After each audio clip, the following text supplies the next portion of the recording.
Informasi lain, kehadiran Indonesia di forum G20 memiliki arti penting. G20 adalah forum pertemuan negara-negara ekonomi utama dunia. Dalam pertemuan tersebut, pemerintah Indonesia kembali mendapatkan komitmen investasi dari Tiongkok sebesar 20 miliar dolar Amerika. Negara-negara G20 atau G20 terdiri dari berbagai negara dengan kekuatan ekonomi yang besar. Di antaranya Tiongkok, Amerika Serikat, Jepang, Rusia, Inggris termasuk Indonesia, serta tuan rumah Turki. Pertemuan yang dibuka Presiden Turki Recep Tayyip Erdogan ini di kota Antalya. Dalam pertemuan tertutup antara Presiden Joko Widodo dan delegasi Tiongkok di Antalya, Turki, Presiden menyatakan adanya komitmen investasi sebesar 20 miliar dolar dari Tiongkok. Investasi ini diharapkan dapat menekan pengangguran karena akan difokuskan pada investasi padat karya yang menyerap banyak tenaga kerja sehingga dapat mengurangi pengangguran. Sebelumnya Presiden Joko Widodo bertemu dengan Perdana Menteri Kanada yang baru terpilih Justin Trudeau, dan Indonesia mengundang Kanada untuk investasi di Indonesia, terutama investasi di bidang infrastruktur. Bagaimana strategi investasinya? Bagaimana strategi employment-nya? Semuanya harus dirancang dengan baik. Misalnya strategi investasi. Investasi apa yang fokus kita kejar? Pertama, investasi bidang infrastruktur. Yang kedua, investasi yang padat karya. Karena 60% dari pengangguran yang ada, 7,5 juta, itu 60%-nya adalah lulusan SD, SMP, SMK. Sehingga masuknya harus ke investasi yang padat karya. Meskipun yang lain juga yang berkaitan dengan high-tech juga dikerjain, tapi fokusnya ada di situ. Bersama kami, pemirsa, Presiden Joko Widodo Sabtu pagi bertolak ke Turki dalam rangka menghadiri konferensi tingkat tinggi G20 atau G20. Beberapa poin terkait reformasi perekonomian global akan dikemukakan oleh Indonesia di KTT G20 sebagai perwakilan negara emerging market. Presiden mengatakan dalam KTT G20 di Turki sejumlah poin seperti penurunan target pertumbuhan ekonomi global, kebijakan moneter, dan stabilitas makroekonomi global akan disampaikan. Sebagai pemimpin dari negara dengan jumlah penduduk muslim terbesar di dunia, dalam KTT G20 nanti, Jokowi juga akan membahas isu demokrasi dalam membangun harmonisasi Islam dengan pertemuan bilateral bersama beberapa kepala negara peserta G20. Hal tersebut diungkap Presiden Joko Widodo dalam pernyataan persnya di Bandara Halim Perdana Kusuma, Jakarta. Penyelenggaraan KTT G20 kali ini sangat penting karena dilaksanakan di tengah kondisi ekonomi dunia yang sedang mengalami tantangan yang berat, ditandai dengan perlambatan perekonomian dunia, volatilitas pasar keuangan global yang makin tinggi, serta menurunnya harga komoditas di pasar dunia. Dalam pertemuan G20, Indonesia akan membawa isu penting, yaitu mengenai reformasi arsitektur keuangan dunia. Wakil Presiden Yusuf Kala menghadiri peringatan 10 tahun Perjanjian Damai Aceh di Banda Aceh. Dalam peringatan ini Yusuf Kala menyatakan perjanjian damai harus terus dijaga dengan aksi nyata.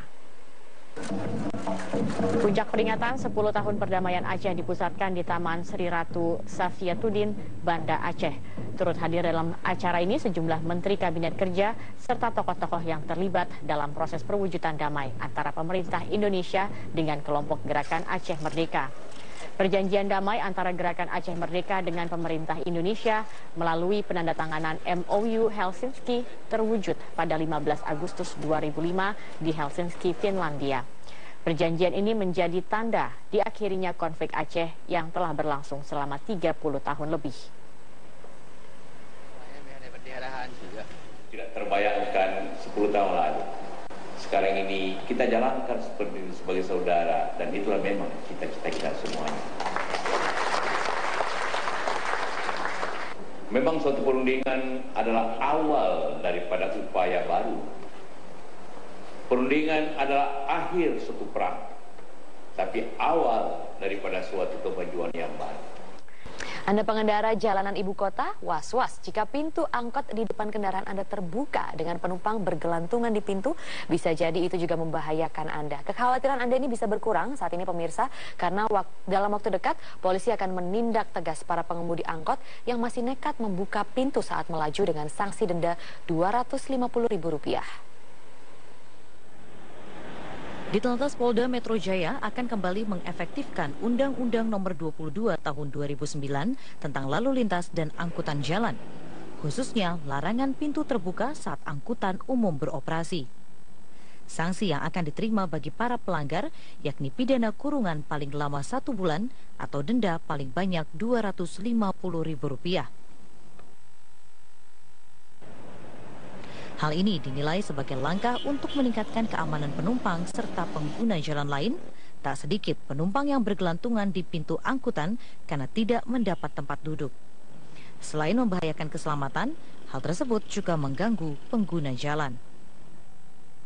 Sih bagus ya, soalnya kalau misalnya dengan Kopaja ditutup itu mungkin kita sebagai penumpang dan pengguna fasilitas umum akan lebih aman dan nyaman. Tapi mungkin sebelum diterapkan sistem buka tutup itu, mungkin dari sisi mobilnya juga harus dibenerin dulu kan.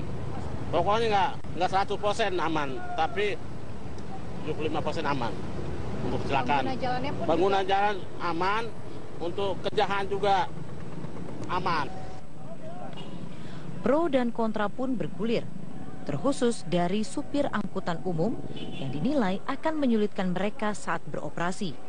Pas, karena apa? Ini duduk begini aja udah gerak kok, apalagi ditutup pintunya, kecuali kalau pakai AC. Susah naik turun penumpangnya gitu kan, harus buka tutup pakai manual. Saya setuju nggak setuju tergantung pemerintah aja lah, namanya kita di mobil nyari makannya begini ya apa boleh buat gitu aja udah. Ya bisa aja kan, kita kan kayak Transjakarta ini kan misalnya mesti di dalam, apa ditutup dulu, ntar kalau lewat halte yang disediakan pintunya dibuka lagi, kayak di luar negeri aja. Meskipun mendapat tanggapan pro dan kontra, pihak kepolisian khususnya Ditlantas Polda Metro Jaya tetap akan mengefektifkan peraturan ini pada pertengahan November 2015. Kecelakaan hutan itu yang paling tinggi adalah kendaraan roda 2, kemudian diikuti oleh angkutan umum. Mudah-mudahan dengan kita efektif dalam rangka untuk penegakan hukum, di situ kita lebih bagaimana kita membangun satu efek jerah. Kemudian dalam proses penegakan hukum juga situ mengandung unsur juga edukasi pembelajaran. Bagaimana bahasa setelah mungkin nanti para pengemudi yang tidak mungkin taat kepada aturan itu, kemudian kita lakukan penegakan hukum. Pihak Ditlantas pun telah berkomunikasi dengan Organda dan pihak Organda menyatakan akan merevitalisasi angkutan umum agar lebih layak dan aman. Dari Jakarta, Marsha Nagita, Muhardi, Metro TV.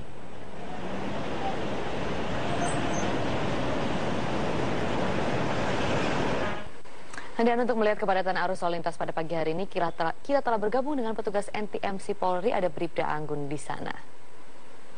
Bribda Anggun, selamat pagi. Bagaimana pantauan lalu lintas di lokasi Anda pada pagi hari ini?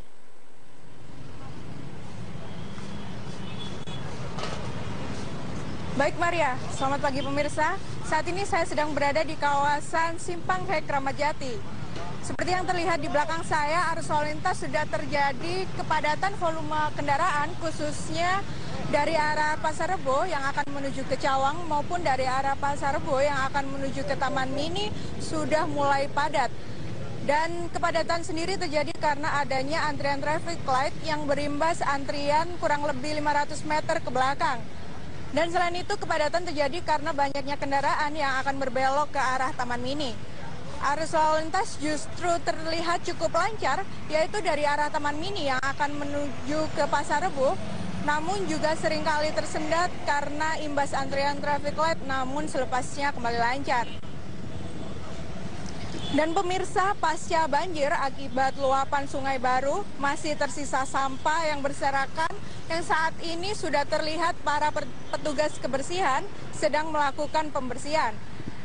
Dan untuk itu kami himbau bagi Anda, para pengendara, untuk tetap berhati-hati karena banyaknya tumpukan sampah yang dapat membahayakan para pengendara khususnya roda 2. Dan antisipasi juga bagi para pengendara karena banyaknya angkutan umum yang seringkali berhenti di bahu jalan yang dapat menghalangi laju kendaraan Anda. Dan tetaplah berhenti di belakang garis stop demi keselamatan Anda. Sekian Bribda Anggun melaporkan dari lokasi. Salam Tribrata, kembali ke studio, silahkan. Baik Bribda Anggun, terima kasih untuk pantauan lalu lintasnya dari Jakarta Timur.